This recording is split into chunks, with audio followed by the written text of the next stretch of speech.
Hello, my name is Hongseok Shim. I joined Columban in 2015 and now I'm in Santiago, Chile for my first mission assignment, briefly called FMA. As it says literally, FMA is not training, it's real mission. During FMA, I'm called to live as a Columban missionary. Of course, I have been learning Espanol as well as about Chilean history, culture, the politics, the economy, and pastoral wisdom. So I am a beginner as a Columban missionary. In 2002, there was World Cup in Korea and Japan. During the World Cup period, I watched and heard that dreams come true, dreams come true. At the time, Korea's dream almost came true, and now my dream has perfectly come true. Because since joining the Columban, being assigned to Chile has been my dream.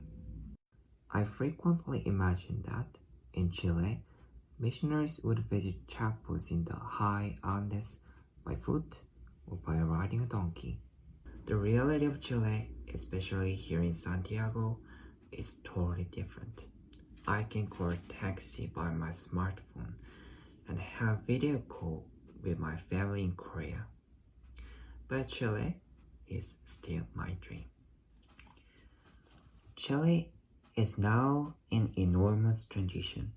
In politics, voices demanding the reformation of the system of education, medical service, and pensions have erupted since 2019.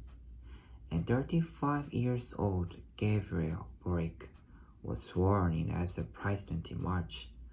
Now the plebiscite vote of the new constitution is the biggest issue.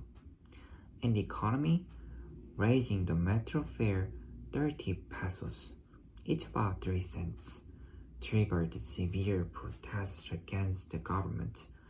However, the people said that 30 pesos was not the problem, but rather 30 years was the problem.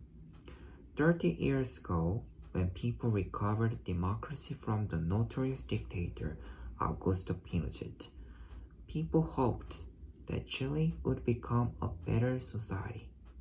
By the way, under the legacy of Pinochet, with the actual constitution, the inequality of wealth has become larger and life has got harsher. In regards to the society, 400 to 500 of immigrants have been crossing the Chile-Bolivia border every day since November 2021. Immigrants from Venezuela, Colombia, and Haiti are the most alienated and vulnerable people here. They don't have safe places to live.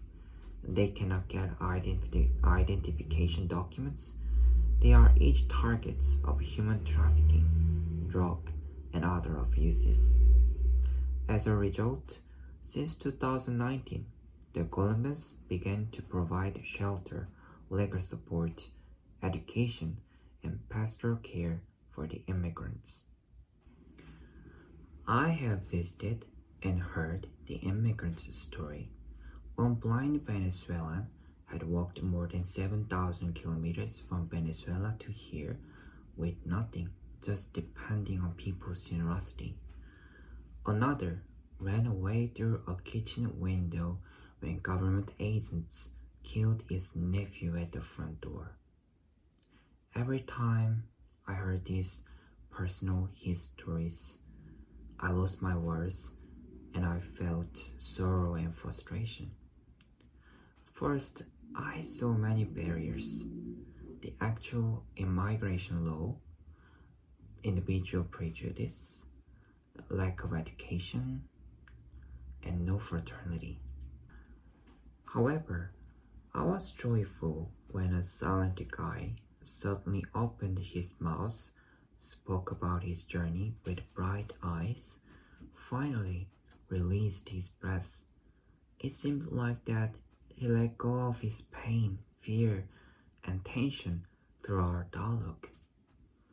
One Columban, Dan O'Malley, said to me, Ambrosio, if you are happy in this way, then keep going on.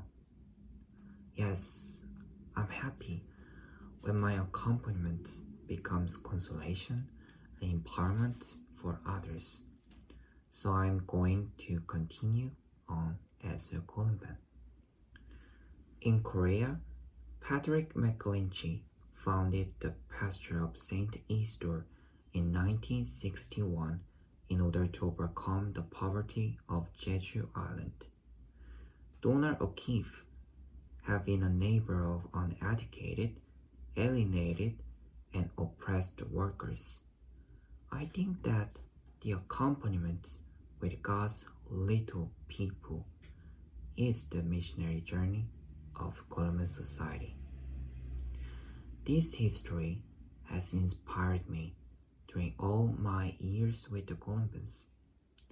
At the same time, I always remember that our benefactors have made all this possible. I appreciate your support. Gracias.